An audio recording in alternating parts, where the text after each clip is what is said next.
Hello friends, welcome back to my channel. ட்ராமாக்குள்ள போறதுக்கு முன்னாடி மறக்காம இந்த வீடியோக்கு ஒரு லைக்க போட்டுருங்க. டைம் வேஸ்ட் பண்ணாம ட்ராமாக்குள்ள போய் பார்த்துடலாமா?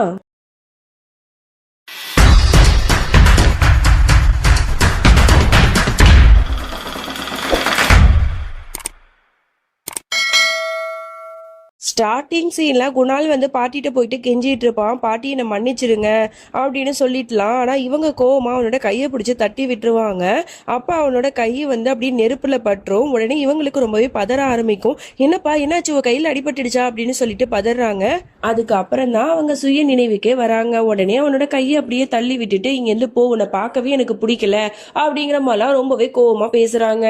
எங்களெல்லாம் விட்டுட்டு தானே அந்த நந்தினி பின்னாடி போனேன், இப்போ எதுக்கு திரும்ப வந்தா போ அப்படின்னு சொல்லிட்டு விரட்டி விடுறாங்க.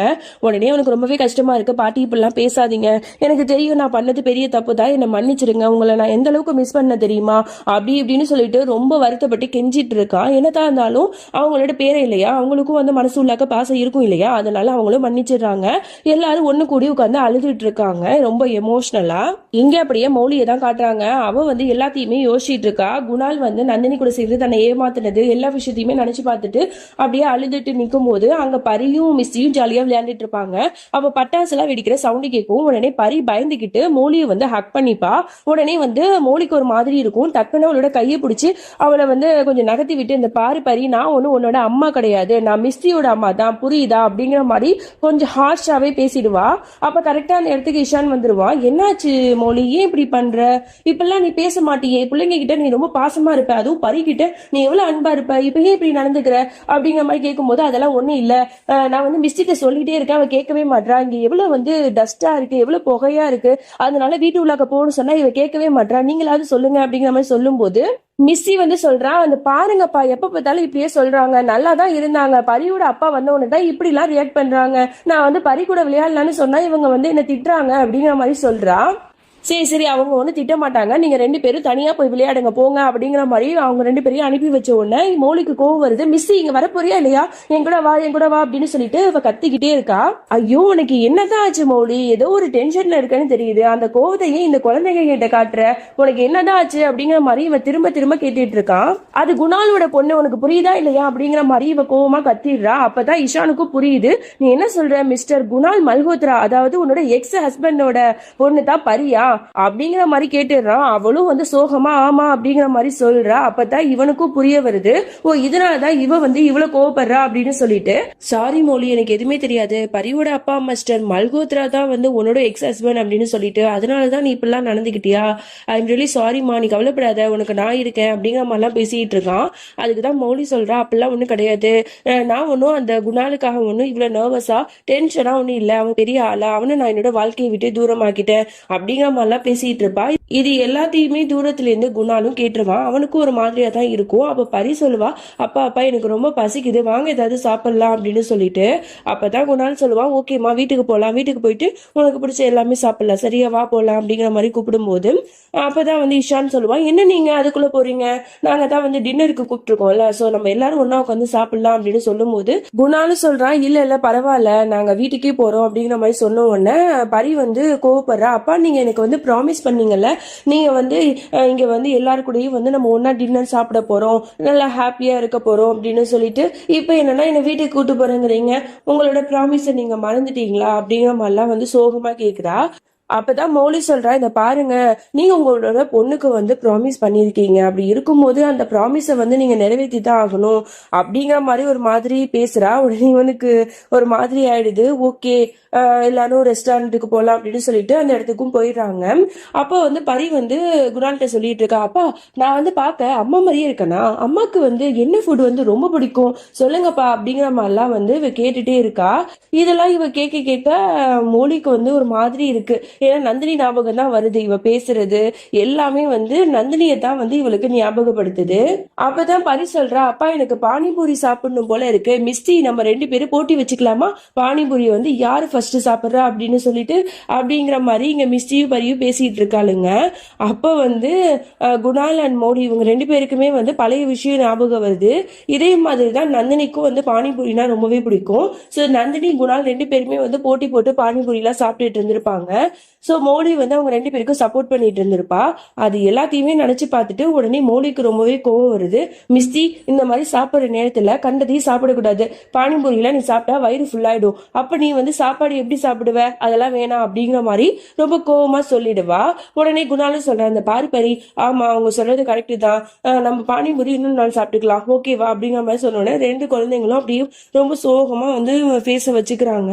அப்ப இஷான் தான் சமாதானப்படுத்துறான். இந்த பாருங்க பசங்களா, இந்த பானிபூரிலாம் எதுல செய்யறாங்க தெரியுமா?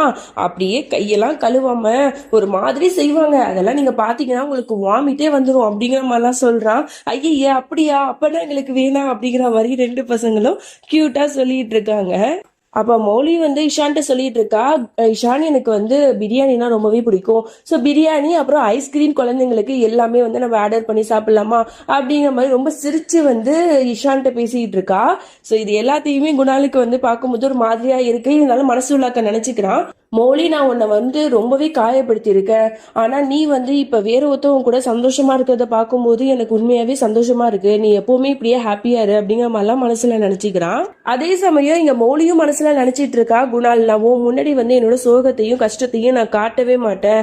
நான் வந்து ஹாப்பியா இருக்கிற மாதிரி தான் உன் முன்னாடி காட்டிப்பேன் அப்படிங்கிற மாதிரிலாம் வந்து இவன் மனசுல நினைச்சுக்கிறா. அப்ப இங்க பரி வந்து மறுபடியும் வந்து நந்தினியை பத்தியே வந்து பேசிக்கிட்டே இருக்கா. இவளுக்கு ரொம்ப டிஸ்டர்பா இருக்குது. டக்குன்னு தண்ணியை வந்து தெரியாம இஷான் மேலுக்கு தள்ளி விட்டுருவா. உடனே அவனோட ட்ரெஸ்ல ஈரமாயிடுமா. ஐயோ சாரி இஷான், நான் தெரியாம பண்ணிட்டேன் அப்படின்னு சொல்லிட்டு உடனே அவனோட மேல இருக்கிற எல்லா தண்ணியுமே அப்படியே வந்து டவல் எடுத்து தொடச்சிட்டு இருக்கா. இது எல்லாத்தையுமே குணாலும் பார்த்துட்டு தான் இருக்கான். அதோட மிஸ்டி என்ன பண்றா, ஐஸ்கிரீம் சாப்பிட்டுட்டே இருப்பா. அதோட மௌலிக்கு வந்து ஒரு வாய் ஐஸ்கிரீம் கொடுத்துட்டு உடனே குணால் பக்கத்துல ஓடி போறா, அவனுக்கு ஊட்டி விடலாம் அப்படின்னு சொல்லிட்டு. இது மௌலிக்கு சுத்தமா பிடிக்காது. மிஸ்டி என்ன பண்ணிட்டு இருக்க, இது வந்து உன்னோட அப்பாவுக்கு ரொம்பவே பிடிச்ச வந்து பிளேவர், சோ அதனால அவருக்கு கூட அப்படிங்கிற மாதிரிலாம் வந்து சொல்லுவா. அப்புறம் மிஸ்டி ஓடி போய் இஷானுக்கு போய் ஊட்டி விடுவா. இது வந்து குணாலுக்கு ஒரு மாதிரி இருக்கும், இவ எதுக்கு இந்த மாதிரிலாம் பண்றா அப்படிங்கிற மாதிரியே பார்த்துட்டு இருப்பான். அப்புறம் வந்து எல்லாரும் வந்து நல்லா சாப்பிட்டு முடிச்சிருவாங்க. இஷான் வந்து சொல்றான், இந்த மாதிரி நீ கொஞ்சம் வெயிட் பண்ணுங்க, நான் போய் காரை வந்து எடுத்துட்டு வரேன் அப்படிங்கிற மாதிரி சொன்னோன்னா ஓகே அப்படிங்கிற மாதிரி இவங்களும் சொல்லுவாங்க. அப்போ வந்து மௌலி குணால் 2 பேரும் தனியா தான் இருப்பாங்க.